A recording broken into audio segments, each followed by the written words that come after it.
Good morning. Dito tayo ngayon sa Bios. So, agenda natin ngayong araw, ihatid natin to. Yun yung dati nating kotse na nilipat yung kaha. So, sabi ng tropa, gusto nyo dalhin dun sa shop ng isa pa natin tropa para papinturahan yung mga bumper saka yung side mirrors. So sabi ko kami na lang magdadala since malapit lang naman dito sa bahay yung pagdadala niya. And ayun siya, pogi boys. Iba talaga nagagawa pag malinis na sasakyan, di ba? So biyahe muna tayo, dali natin yan doon. And tingnan natin kung ano pa yung magagawa natin ngayon. Siguro tapusin natin yung isa, yung 111. Pero hindi natin yung mapapagawa yung easy. So yun, pogi. Punahin natin siya. Makita pa yung pintura niya. And ang ganda din ang plaka niyan, 888. Yun. So samahan nyo kami, biyahe muna kami. Pakita ko din sa inyo kung ano yung tsura ng shop ng tropa. Tara. Pati yung green. Hindi nakita yung green eh. Layo na masyado.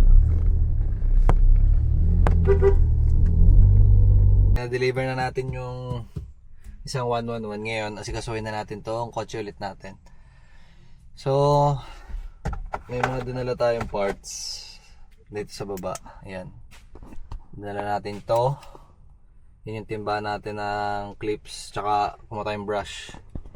So plano natin detailin na siguro natin yung loob nito, pero unahin natin yung mga sidings kasi ito ang lalagkit. Yan o, kita nyo naman yan, napakadumi. Tapos puro libag. Yan. Sayang naman, gusto ko malinis lagi yung sasakyan. So linisin natin yan, tapos tatanggalin natin lahat ng mga stickers na to. Yan, tapos meron pa yan dito. Ay, basag pala to. So no choice nga tayo guys, papalit tayo ng windshield. Basag siya. Ano pa ang gagawin natin? Tinatamad na ako pero tingnan natin. So simulan natin itong mga pinto. Unahin muna natin itong driver side kasi dito tayo lagi. Yun lang muna gagawin natin ngayon. Balikan ko kayo mamaya. So sana matapos natin siya ngayon kasi pangit ng panahon Yan Tsaka yung pala yung libin natin ginagawa na boys. Kailan kaya matatapos yan? Excited na ako, pero hindi na excited yung bulsa ko.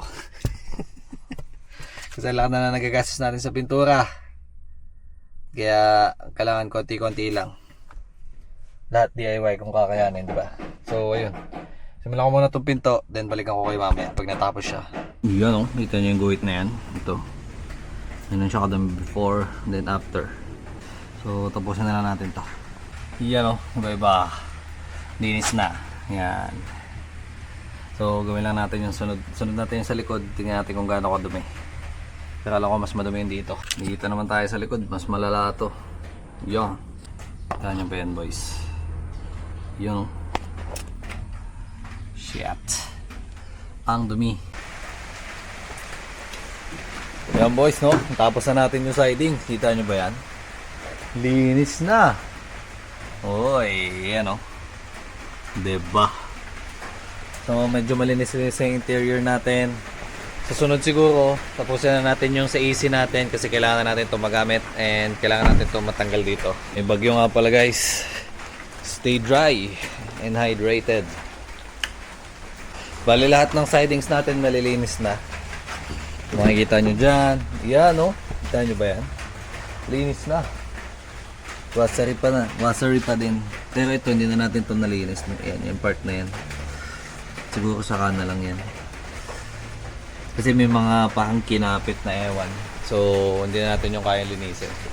Tapos yung sa makina nito, goods na din. Bali may in-adjust nga pala tayong konti. Nalinis natin yung sidings natin. So tignan nyo guys. Yun So start yan. Ooh, one click. All goods na tayo dito sa kotse natin. Pwede na siyang gamitin. So konti pa. Siguro linisin na natin. Sunod na natin tong mga bintana. Yan, tsaka itong windshield. Kasi itong bintana, makikita nyo. Hindi ko lang kung kita sa camera, pero ayun siya, hazy. So linisin din natin yan. Tapos may mga binili din tayong iba pang parts. Para dito, tingin ko, bibili tayo ng buong muka. Ito. Kasi ito, hindi na din siya sariwa. Ayan o, masilyado. So, bibili din tayo niyan. Tapos, tignan natin. Yun lang muna yung update. Tuloy natin sa ibang araw yung ibang kailangan nating linisin kasi maulan. Ayan o, pangit ng panahon ngayon guys. Yan, ulan. So, hanggang dito na lang muna to. Balikan ko kayo kapag ka, medyo nabakante ulit tayo sa oras and kapag ka umayos yung panahon. So, tara. Yun!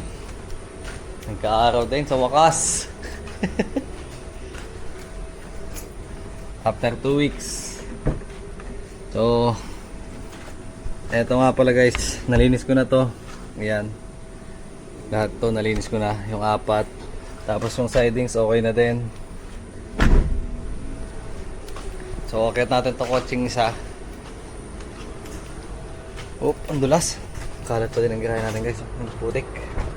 Ayan o, makikita nyo dyan. Yan, linis na yan. Pati ito, nalinis na natin to. Ayan o. Yun. Finish ko lang din yan ng konti. Tsaka ito. Ito yung mahalaga sa akin. Ayan o, kita nyo malinis na. So, ngayon, akit na natin to. Kasi bababa na natin dito yung euro.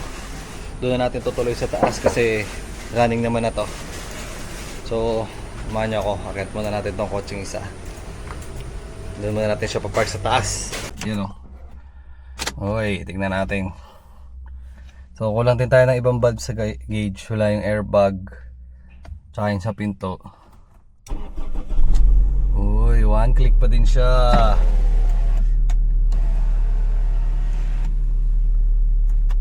Isa na lang yung pintanang gumagana sa atin. Tsaka pala ito. Yun, nailabas na natin siya. Yan nga pala guys, ito nyo, kalilinis ko lang yan ha. Tapos ngayon, inaamag na ulit. Ito yan yung speedometer natin, oh. Nagwawala. Yung problema yata yung gauge natin. So, taas muna natin to. Tapos, bili muna tayo ng mga kailangan natin. Yan, dito na tayo sa taas. Yan yung guys, yung sidings natin, oh, linis na. Pati ito, linis na. Pati ito, linis na. Diba? Yun na lang, simple lang maglinis. Ay, upya. Yo, linis. Ito din. Ito hindi pa sobra pero siding siya malinis na. So dito ko naman natatapusin yung vlog natin doon sa white. Ayusin natin yan sa isang araw pero ito muna nilipat natin to doon sa baba. Kaya natin tinaas yung puti. So konti pa guys. Isa-isa na natin sila napapaandar. Sunod natin tong Euro 1 natin. So hanggang dito na lang muna.